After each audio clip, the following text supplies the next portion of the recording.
Hey guys, welcome back to another weekly mailbag video. As always, I'm your host, John Rivera, lead reviewer for the Solid State Gamer and host of the ROMcast. Welcome back. I've actually picked up a few games from the interwebs this week and want to share them with you. A couple N64 games and actually a couple of Xbox 360 games. One of these games, just out of morbid curiosity, I've actually never played this game before. But it's a first-person shooter called Armorines, and I remember this game being covered in Nintendo Power, but I never got around to picking it up. N64 games back then were really expensive, and you know, it's one of those things where you kind of have to pick your poison. So I never actually experienced this game when it was commercially relevant. So I don't know. Here's to hoping. Fingers crossed, right? Finally got myself my own copy of Star Fox 64. Same situation, brother and I split collections and stuff like that. He got the copy of Star Fox, I did not. I actually got the Super Nintendo version of Star Fox, as where he got the N64 one, so he's kind of had to swallow that pill and get himself a copy of the original, as where I've had to swallow the bigger pill and get the more expensive one. This was actually a $15 game, which I guess isn't terrible considering it's a first-party Nintendo game. But yeah, I would like to have spent a little less on it. But you know, Star Fox 64, it's a classic, and there's just a lot to this game. It's a pretty impressive display of what the system was capable of at the time, and I'm pretty excited about doing like a Let's Play on it. I don't know. You can see right here in the background is our Let's Play of Shadow Squadron with Matt and I. We haven't really done we haven't really planned on doing any more Let's Plays, and well, he would like to tell you it's because it's not really, we're not getting the humor or whatever like that, but I'm just going to tell you right now, it's because we have to play through games to actually get that humor out organically, and because of the fact that he's never really interested in doing that, and then he just wants to do a video, and then he gets surprised why we're not having colorful commentary the entire time.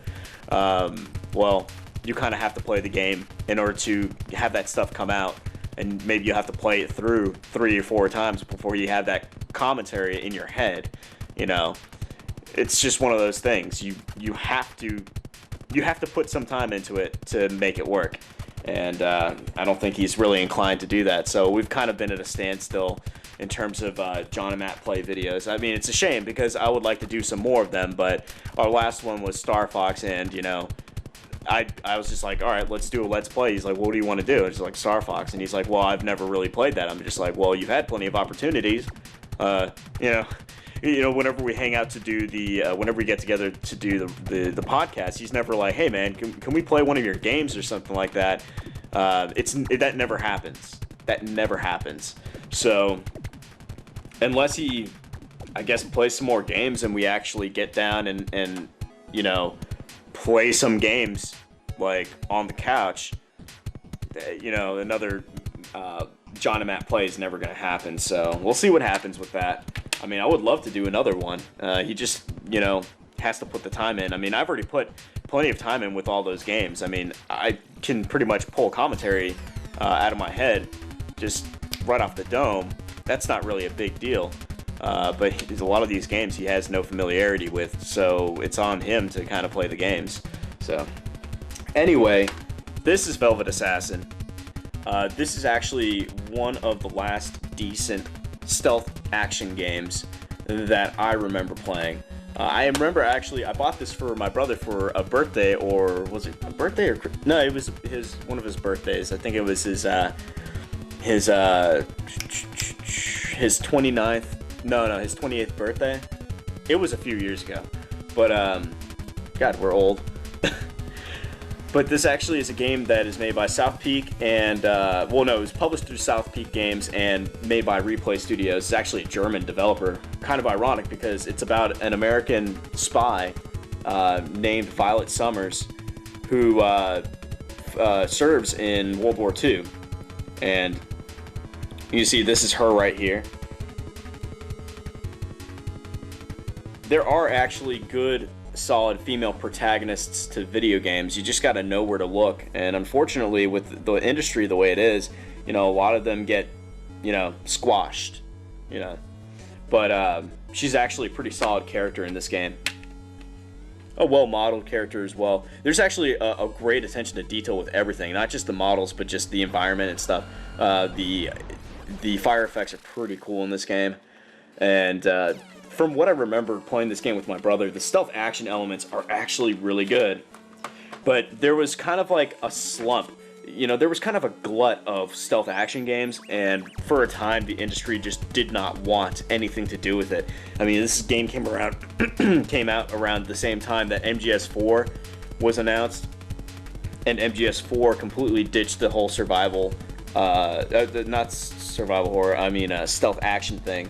That's kind of one of the biggest sins of MGS4, what is it, Guns of the Patriots, was that it totally ditched the whole stealth thing. Here's Violet Summers right here. I like her design as a character. Actually kind of on the, I would say kind of on the modest side. Yeah, she has the tight-fitting pants or whatever like that, but, you know, she actually makes up for it for having a decent character to her. And she's well-voiced as well, so. Yeah, I don't know why this game became obscure. I think it was just the glut of the stealth action genre. You know, it's just nobody was willing to put up with it, you know. And even fans of survival or stealth action were kind of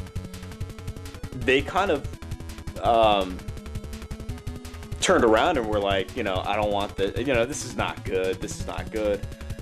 I don't really understand those people. Those people are crazy. If you don't want difficult gameplay, then don't play a stealth action game. That's all there is to it.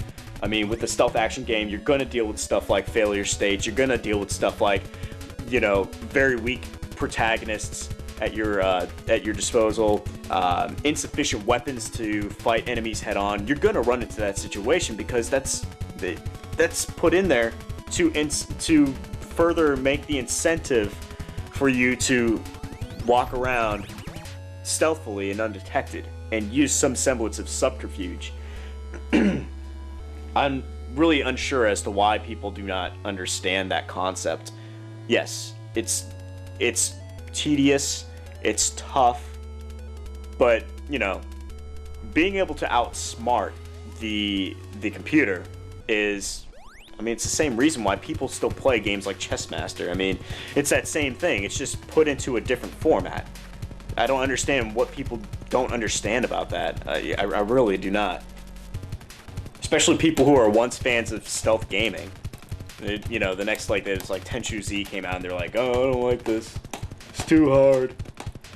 Sorry, but I don't play games that are, I hate playing games that are for stupid people. I only enjoy playing games that are made for stupid people if they are also really bad games. And that's what comes down to my, that's what brings me to my last game, which is Ride to Hell Retribution. And I have no idea where I would say 1%. Like, where would you put that in the sentence when describing the title? Like, would you say 1% Ride to Hell Retribution? Or Ride to Hell 1% Retribution? Or Ride to Hell Retribution 1%? Like, what does the 1% have to do with anything? I mean, does that have to do with the quality of the game? Is it like 1% video game? I don't, like, that...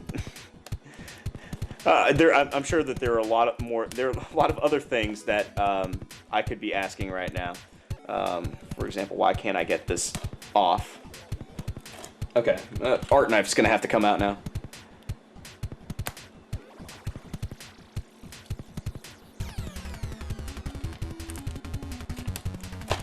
There we go. Yeah, pull that shrink wrap off there.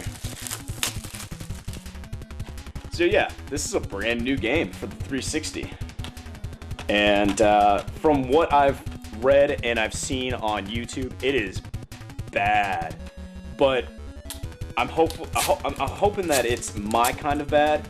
I'm hoping it's the kind of bad where I can just like get together with friends, possibly Matt Off-White, have a couple beers, and just laugh at the game about how bad it is. Because yeah, this game is just apparently from top to bottom just a waste, like an honest waste of development talent, if there was any development talent involved. Which is kind of a shame because this was published by Deep Silver, and lately Deep Silver has been making a lot of moves, a lot of good moves, and acquiring a lot of good intellectual properties. And it's so baffling that they've attached their name to such a game. And look at this. I mean, this is not even a manual. Why'd you even put this in here? Look at this. Look, you just have the cover art on here, and it's talking about the health things. It's like they designed the cover and the backing of the manual and forgot to put the guts in. What? Why did you even go through the trouble of printing this? I mean, the cover itself probably costs more than the few pages that you would use to make the manual. So why even go through with this? This makes no sense, but then again, I'm sure there are bigger problems of nonsensical execution with the game itself than there is with the manual documentation or lack thereof. And there's like the back right there. And then there's the front. Yeah, from what I've read and what I've seen on YouTube videos, especially the Angry Joe show, this from all angles and all aspects and all facets and all core competencies is a god-awful mess of a game. It looks bad. It's very offensive when it comes to the sexual content in the game. It's very offensive to gamers who want something that is properly designed. It's just, yeah, from all angles, it looks like it's just a terrible game that you scratch your head wondering, how did this game ever come out, and how does this game exist? You know, better games are canceled and put on the shelf, as where this one actually got put out. So yeah, interesting. I'm sure that word interesting will change to something more nefarious when I start getting into it. But anyway, yeah, that pretty much sums it up for my buys for this week. Star Fox 64, Armorines for the N64, Ride to Hell Retribution 1% for the Xbox 360, and Velvet Assassin for the 360. Out of all the games, I would say that my two favorite buys are these two so far. Again, I've never played this and I've never played that, so I have to go with these two. So Star Fox 64 and Velvet Assassin. But yeah. Anyway, guys, that pretty much does it for my weekly mailbag video. If you guys enjoyed this video or any of the other videos that I've done, be sure to, comment below the video. Just let me know what you guys think. Give me some feedback. Give me some suggestions and stuff. Or just email me at my email for the website, solidstateromcast@gmail.com. And be sure to check out the Solid State Gamer, thesolidstategamer.wordpress.com. We have all sorts of stuff on there. We have Let's Play videos. We have quick look videos where we just play through a snippet of the game and kind of talk about how it ticks and how it works, and add some commentary under there. This is more for entertainment. We do sort of get kind of educational on it, but the tone of the video will change depending on the game. So if it's a really bad game, it's a game where we're going to be just cracking on it all the time. Star Fox or Shadow Squadron would be a little different. It'd be more kind of like we're just talking about how the game works and how fun it is and stuff. So depending on what game we're playing, it's gonna reflect on the tone. It'll dictate what the tone is. So yeah, stay tuned for more videos from us.